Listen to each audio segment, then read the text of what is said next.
नमस्कार, बहुत स्वागत है इस बुलेटिन में आपका। मैं हूं शीनम शर्मा। सबसे पहली खबर आगरा से, जहां पर पुलिस ने फर्जी धर्मांतरण सिंडिकेट के मुख्य आरोपी अब्दुल रहमान को दिल्ली से गिरफ्तार कर लिया है। अब्दुल रहमान ये पूरा गैंग ऑपरेट करता था। अब्दुल रहमान को दिल्ली से गिरफ्तार करने के साथ ही पुलिस ने एक लड़की को भी उसके पास से मुक्त कराया और सैकड़ों धर्म परिवर्तन की किताबें भी बरामद की गई हैं। इस मामले में आगरा पुलिस अभी तक लगभग 11 आरोपियों को गिरफ्तार कर चुकी है।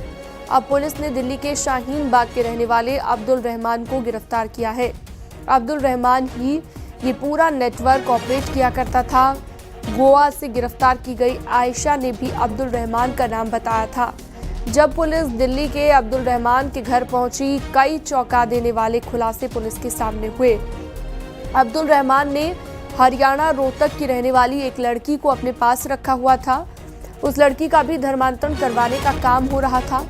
अब्दुल रहमान ने पुलिस की पूछताछ में बताया कि उसका असली नाम महेंद्र प्रताप सिंह था। उसने साल 1990 में अपना धर्म परिवर्तन करा था और अब वो फिरोजाबाद का रहने वाला है। मिशन अस्मिता के तहत आगरा में सदर बाजार क्षेत्र से 2 सगी बहनें यहां से गायब हो गई थी। उस संबंध में उनके परिजनों के द्वारा मुकदमा दर्ज कराया गया, जिसकी विवेचना साइबर थाने के द्वारा की जा रही है। विवेचना के क्रम में आज इसका एक महत्वपूर्ण अभियुक्त, जिनका नाम अब्दुल रहमान है, उसको पुलिस ने दिल्ली से गिरफ्तार किया, जो नॉर्थ ईस्ट दिल्ली के दयालपुर थाना के अंतर्गत आता है। दूसरे लोगों को अपने साथ फंसाकर उनका धर्म परिवर्तन कराता था। जांच पड़ताल में पुलिस ने दिल्ली से अब्दुल रहमान को गिरफ्तार किया। साथ ही अब्दुल रहमान के पास से एक लड़की को भी पुलिस ने बरामद किया, जो कि हरियाणा के रोहतक की रहने वाली थी। लड़की हिंदू थी और उसका धर्म परिवर्तन करवाने वाला अब्दुल रहमान था। लेकिन इतना ही नहीं, तभी मौके से पुलिस ने लड़की को सकुशल बरामद तो किया ही, और उसके अलावा अब्दुल रहमान को गिरफ्तार किया तो उसके घर से सैकड़ों ऐसी किताबें पुलिस को मिली, जो कि धर्म परिवर्तन की किताबें थी। उन किताबों को पढ़कर अब्दुल रहमान धर्म परिवर्तन करने का तरीका, धर्म परिवर्तन करने के बाद क्या रूल्स होते हैं, वह सब दूसरे लोगों को बताया करता था। फिलहाल सबसे बड़ी कामयाबी आगरा पुलिस को मिली है। इस नेटवर्क का मुख्य आरोपी अब्दुल रहमान को पुलिस ने गिरफ्तार किया है और एक लड़की को सकुशल बरामद करने के साथ ही सैकड़ों धर्म परिवर्तन की किताबें भी इसके घर से बरामद की हैं। कामिर कुरैशी, न्यूज़ 18 आगरा। आगरा में पुलिस को बड़ी कामयाबी मिली है। पुलिस ने लुटेरी दुल्हन और बिचौलिए को गिरफ्तार कर लिया है। दोनों पर 10-10 हजार रुपए का इनाम घोषित किया गया था। इस मामले में पुलिस पहले ही लुटेरी दुल्हन के फर्जी बुआ, फूफा और मामा को गिरफ्तार कर चुकी है। मामला एतमादौला थाना इलाके में 16 मई का है। शादी के दूसरे दिन आरोपी दुल्हन नीलू उर्फ आतिमा ने ससुराल वालों को खाने में नशा देकर बेहोश कर दिया था। इसके बाद जेवर, कैश और कई कीमती सामान लेकर फरार हो गई थी। पुलिस ने आरोपी दुल्हन नीलू उर्फ आतिमा और बिचौलिया जेपी धाकरे को गिरफ्तार कर लिया है। और पुत्र की शादी है तो 1,20,000 रुपये नगद भी कुछ लोगों ने लिए थे। तो इस क्रम में टीमें लगाई गई थी और मुकदमा इसमें पंजीकृत कर लिया गया था 142/25 संगत धाराओं में पंजीकृत था। इस मामले में 2 अभियुक्त और 1 महिला अभियुक्ता को थाना एतमादौला पुलिस पहले ही जेल भेज चुकी थी। जो इसमें मुख्य अभियुक्ता महिला अभियुक्ता है और जेपी धाकरे, इनके ऊपर 10-10 हज़ार रुपये के इनाम घोषित कर दिए गए थे। तो मुखबिर की सूचना पर हम लोगों ने इको स्टैंड रामबाग पुल के पास से जेपी धाकरे को हम लोगों ने गिरफ्तार कर लिया है और महिला अभियुक्ता भी इसमें गिरफ्तार हो गई हैं। दोनों गिरफ्तार करके जेल भेजा जा रहा है और आगे विधिक कार्रवाई की जाएगी। चंदौली से यूपी एसटीएफ ने 50,000 के इनामी तौहीद को गिरफ्तार कर लिया है। तौहीद पशु तस्करी के आरोप में वांछित था। यूपी, हरियाणा और पंजाब में गैंग बनाकर तौहीद पशु तस्करी किया करता था। एसटीएफ की लखनऊ शाखा ने तौहीद को गिरफ्तार कर लिया है। सैयद राजा थाना क्षेत्र में भतीजा मोड़ से तौहीद की गिरफ्तारी हुई है।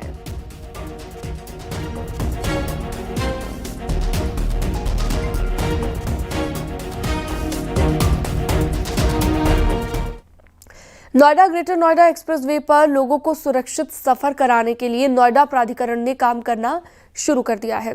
इसके तहत सड़क सुरक्षा मानकों को दुरुस्त किया जाएगा और जिस पर प्राधिकरण के नोएडा ट्रैफिक सेल 7,52,00,000 रुपए खर्च करेगा।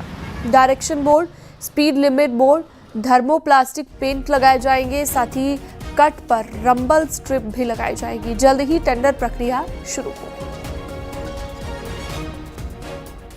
24 किलोमीटर लंबे नोएडा ग्रेटर नोएडा एक्सप्रेसवे पर लगातार बढ़ रहे हादसों को देखते हुए अब नोएडा अथॉरिटीज जरूरी कदम उठाएगी और इसके तहत सर्वे भी कराया जाएगा। साथ ही वो पॉइंट्स भी चिन्हित किए जाएंगे जहां पर एक्सीडेंट प्रोन एरियाज हैं। इसके अलावा आपको बता दें कि यहाँ पर तमाम इंतजामात भी किए जाएंगे ताकि सुरक्षित सफर दिया जा सके।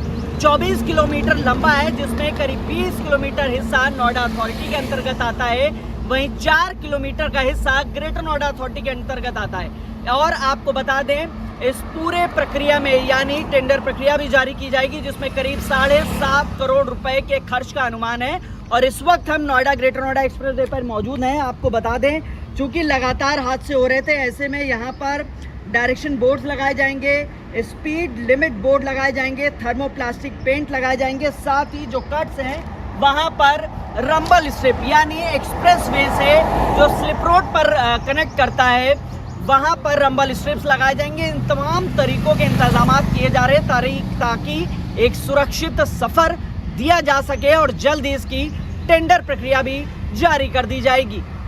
कैमरामैन सोनू के साथ हिमांशु शुक्ला, न्यूज़ 18 नोएडा।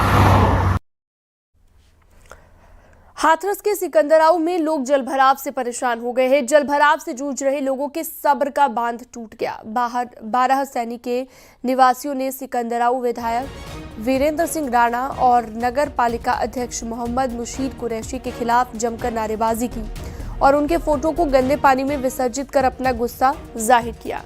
फोटो विसर्जन से पहले लोगों ने गंदे पानी में खड़े होकर नारेबाजी की।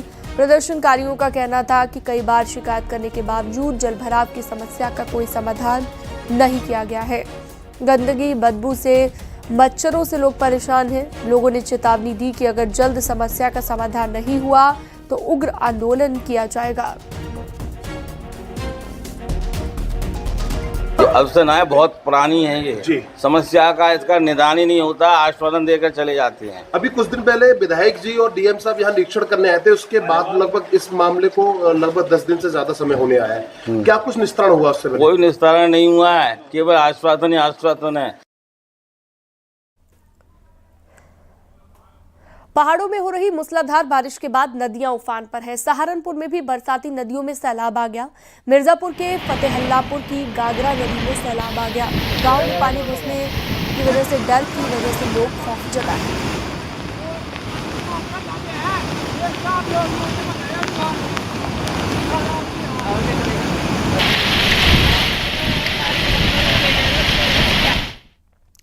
बलिया में गंगा नदी और सरयू नदी में उफान आया और ये कहर बरपा रहा है। सरयू नदी की तेज धारा से तेजी से जमीन का कटान बढ़ रहा है। गोपाल टांडी और चक्की नौरंगा में तेजी से कटान हो रहा है जिससे लोगों में दहशत है। किसानों की जमीनें नदी में समा चुकी हैं। हालात से निपटने के लिए बाढ़ विभाग डैमेज कंट्रोल करने के लिए सीमेंट की खाली बोरियों में मिट्टी भरकर कटान रोकने की कोशिश कर रहा है। उधर बाढ़ विभाग के खिलाफ ग्रामीणों में काफी आक्रोश देखा जा रहा है।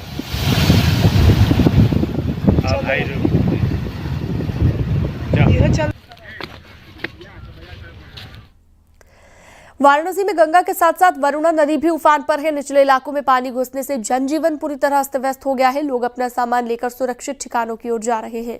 जिला प्रशासन की ओर से बाढ़ राहत शिविर का इंतजाम किया गया है। लोग अपना घर छोड़कर राहत शिविरों और किराए के मकानों में रहने जा रहे हैं। बाढ़ के हालात का जायजा लेने सालारपुर इलाके में पहुंची न्यूज़ 18 की टीम।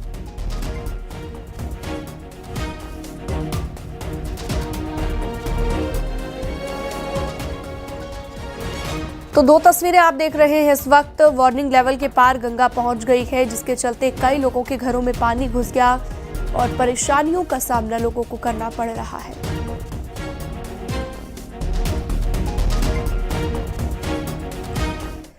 प्रयागराज में गंगा और यमुना दोनों नदियां उफान पर है। गंगा और यमुना नदियों में आई बाढ़ ने जमकर तबाही मचाई है और बाढ़ की ड्रोन कैमरे से तस्वीरें भी ली गई हैं। संगम क्षेत्र में बनी झोपड़ियां और दूसरे निर्माण जलमग्न हो गए हैं। बाढ़ के चलते जहां दूसरी बार बड़े हनुमान मंदिर के गर्भगृह में गंगा और यमुना नदियों का जल प्रवेश कर गया है और दूसरी बार मंदिर के कपाट को बंद करना पड़ा है। जिन सड़कों पर मोटर गाड़ियां फर्राटा भरती थी वहां पर भी अब नावें चल रही है। हरिहर गंगा आरती स्थल डूब जाने के चलते सड़क पर आरती की जा रही है।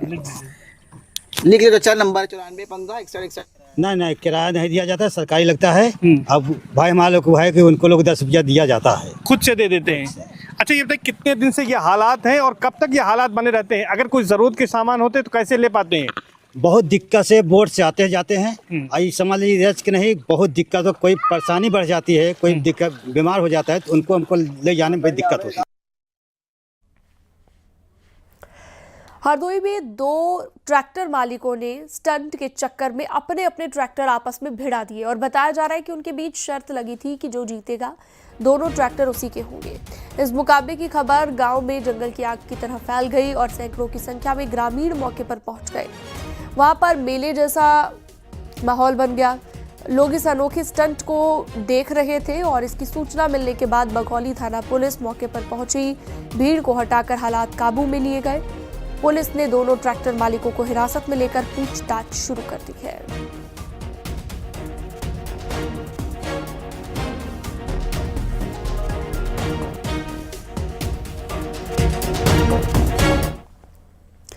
मथुरा में सांप काटने से एक लड़की की मौत हो गई है। इस लड़की को सांप ने 15 दिन में दूसरी बार डसा है। पहली बार जब सांप ने डसा तो उसकी जान बच गई, लेकिन दूसरी बार उसे बचाया नहीं जा सका। पहली बार सांप ने उसे तब डसा जब वो नरसी बिहार कॉलोनी में गई थी। तन्नू ने अपने परिजनों को सांप के काटने की जानकारी दी, जिस पर परिजनों ने उसका इलाज कराया और वो ठीक हो गई। लेकिन आज जब वो घर के पास एक प्लॉट में शिव की पूजा के लिए धतूरा तोड़ने गई तो फिर सांप ने काट लिया और उसने घर आकर माता पिता को सांप के डसने की जानकारी दी। परिजन उसे इमरजेंसी न्यूरो अस्पताल में इलाज के लिए लेकर गए, लेकिन उसकी मौत हो गई। बता दी मगर जी ना बताओ।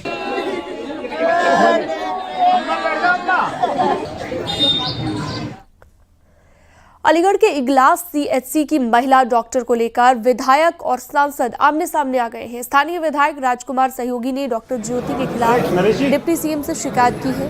वहीं दूसरी तरफ सांसद सतीश गौतम की सिफारिश पर डॉक्टर ज्योति को प्रमोशन देकर सीएचसी इगलास का सुपरिटेंडेंट बना दिया गया। जब इस बारे में बीजेपी के विधायक और डीएम से सवाल किया गया तो सभी गोलमोल जवाब देते हुए नजर आए।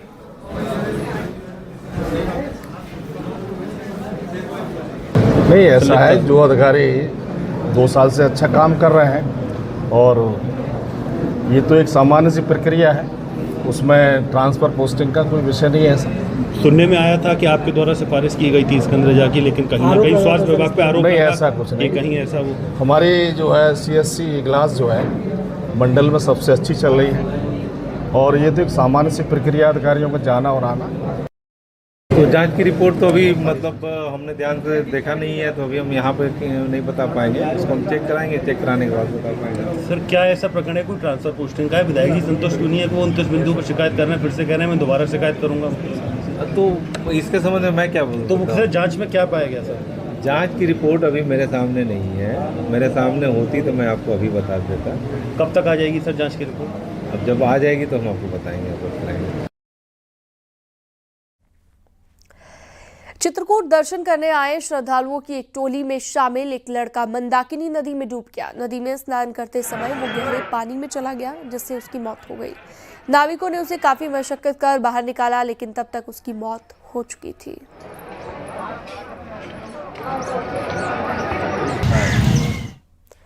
गोरखपुर में धर्मशाला पुल के पास बाइक से जा रहे युवक की जेब में मोबाइल फट गया। इससे वो सड़क पर ही गिरकर घायल हो गया और लोगों ने घायल को अस्पताल में भर्ती कराया। आपको बता दें कि सीएमओ ऑफिस में पीड़ित दिनेश काम करता है और उसके बाद जब वो ड्यूटी के लिए जा रहा था उस दौरान ये हादसा हुआ है।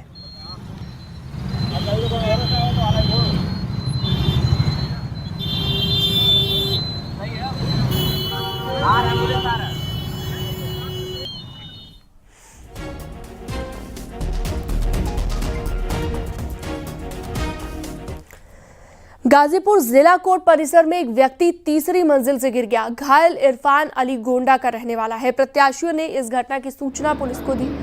घायल को पुलिस ने अस्पताल में भर्ती कराया और बताया जा रहा है कि इरफान कोर्ट की तीसरी मंजिल से सीढ़ियों से दूसरी मंजिल पर आ गिरा। हादसे में वो बुरी तरह से घायल हो गया। बताया जा रहा है कि इरफान पेशे से ड्राइवर है और वो 10 साल पुराने एक दुर्घटना के मामले में पैरवी के लिए गाजीपुर आया हुआ था।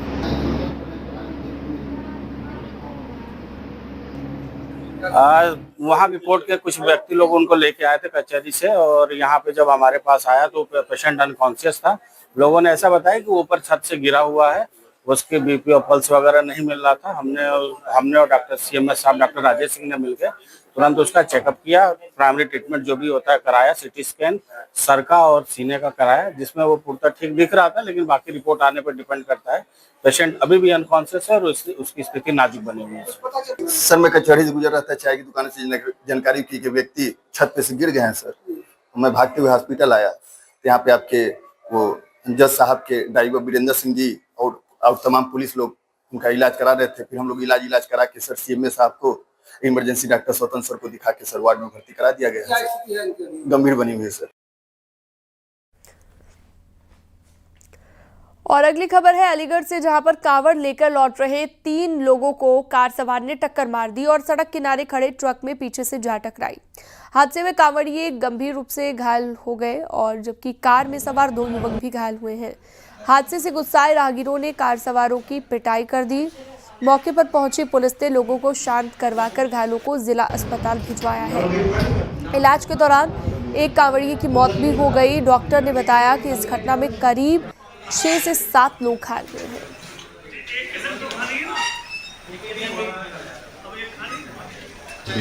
शासनी गेट में कृषि रावत पेट्रोल पंप के सामने एक स्कॉर्पियो द्वारा दाताराम पुत्र कार्य सिंह निवासी हाथरस को टक्कर मारकर घायल कर दिया गया है। घायल को तत्काल पुलिस द्वारा मौके से पहुंचकर एम्बुलेंस द्वारा जिला मलखान सिंह अस्पताल के लिए ले जाया गया। उपचार के दौरान दुर्भाग्यवश घायल की मृत्यु हो गई। पुलिस द्वारा मौके से स्कॉर्पियो के चालक तथा अन्य व्यक्तियों को हिरासत में लेकर विधिक कार्रवाई प्रचलित की जा रही है। मौके पर शांति है।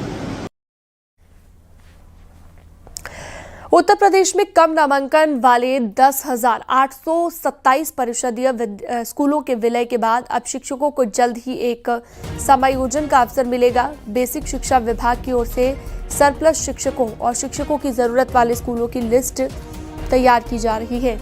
जल्द ही कम शिक्षक वाले स्कूलों में इनके समायोजन की प्रक्रिया शुरू की जाएगी।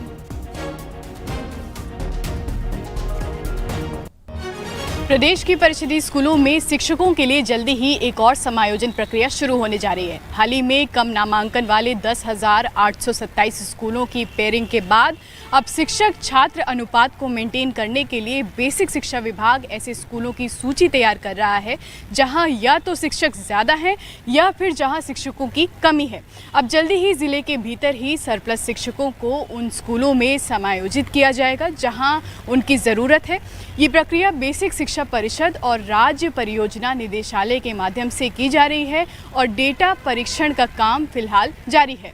इससे पहले जिले के अंदर समायोजन और गर्मी की छुट्टियों में पारस्परिक तबादले की प्रक्रिया पूरी हो चुकी है। ऐसे में जो शिक्षक इन दोनों प्रक्रियाओं में शामिल नहीं हो सके थे उनके लिए ये एक और मौका होने वाला है। कैमरा पर्सन उपेंद्र के साथ नितिका दीक्षित, न्यूज़ 18 लखनऊ। लखनऊ में ऑनलाइन पनीर काली मिर्च मंगाया गया और रेस्टोरेंट से आ गया चिकन और काली मिर्च। जब ग्राहक ने इसे खाया तो इसका पता चला। इस मामले का वीडियो सोशल मीडिया पर तेजी से वायरल हो रहा है। उसका कहना है कि इसे खाने के बाद उसकी तबीयत बिगड़ गई।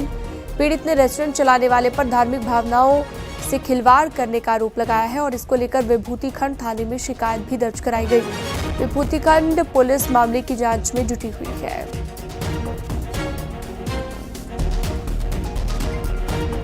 हमारे पास ये आईडी कार्ड घर पे। ये क्या दिया बेटा? ये हमारा पनीर तुम ही बनाते हो ना? ये क्या है? दिखाओ पर्चा, दिखाओ। खाओगे? ये क्या लिखा है?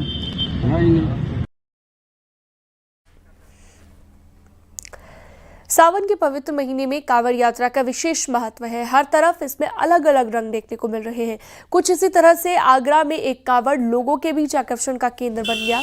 कासगंज से आए एक कांवड़िए पीडीए का बैनर लगाकर अपनी कांवड़ यात्रा पूरी कर रहा है।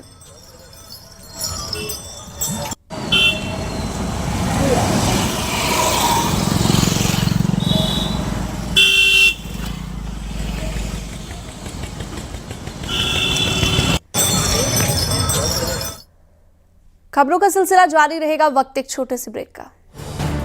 आप देख रहे हैं न्यूज़ 18 उत्तर प्रदेश उत्तराखंड।